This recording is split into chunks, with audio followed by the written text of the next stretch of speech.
पिछला एपिसोड बहुत ही दर्दनाक था।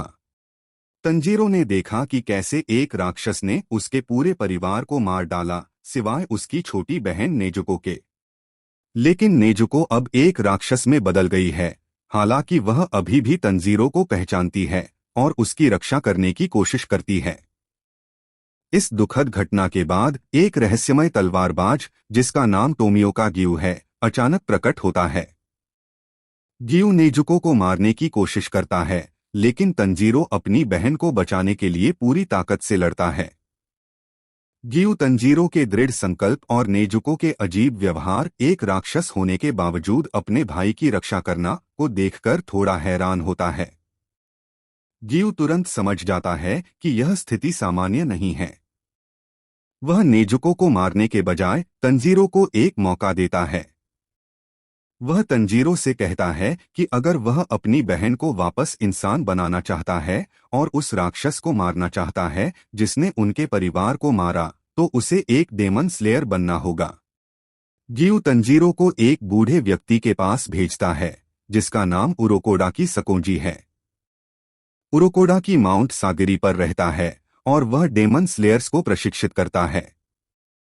गियू तंजीरो को बताता है कि उरोकोडाकी बहुत सख्त कोच है, लेकिन अगर तंजीरो उसकी परीक्षा पास कर लेता है तो वह एक मजबूत डेमन स्लेयर बन सकता है।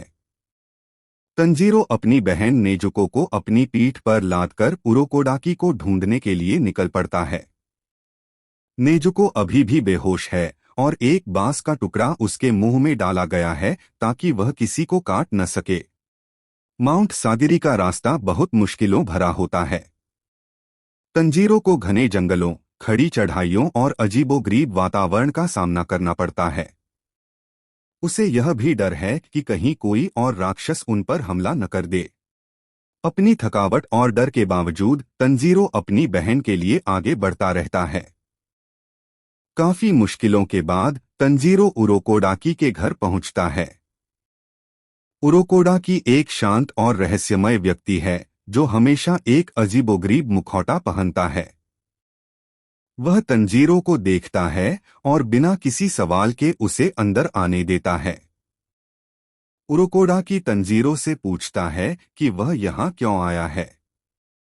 तंजीरो अपनी कहानी बताता है, उस भयानक रात के बारे में, अपने परिवार की मौत के बारे में और नेजुको के राक्षस बनने के बारे में। वह उरोकोडाकी से विनती करता है कि वह उसे एक डेमन स्लेयर बनने में मदद करे ताकि वह नेजुको को वापस इंसान बना सके और अपने परिवार का बदला ले सके। उरोकोडाकी ध्यान से तंजीरो की बात सुनता है। वह तंजीरो के अंदर एक मजबूत इच्छा शक्ति और अपने परिवार के लिए प्यार को महसूस करता है।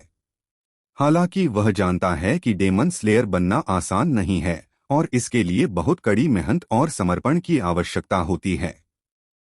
उरोकोडाकी तंजीरो को बताता है कि उसे एक परीक्षा पास करनी होगी, तभी वह उसे अपना शिष्य बनाएगा। यह परीक्षा बहुत मुश्किल होती है और कई लोग इसमें असफल हो जाते हैं। तंजीरो बिना किसी हिचकिचाहट के परीक्षा देने के लिए तैयार हो जाता है। इस एपिसोड में हमें तंजीरो के दृढ़ संकल्प और अपनी बहन के प्रति उसके गहरे प्यार को देखने को मिलता है। गियू का अप्रत्याशित व्यवहार हमें यह सोचने पर मजबूर करता है कि डेमन स्लेयर्स की दुनिया कितनी जटिल है। और उरोकोडाकी का रहस्यमय चरित्र हमें आगे की चुनौतियों के लिए उत्सुक करता है।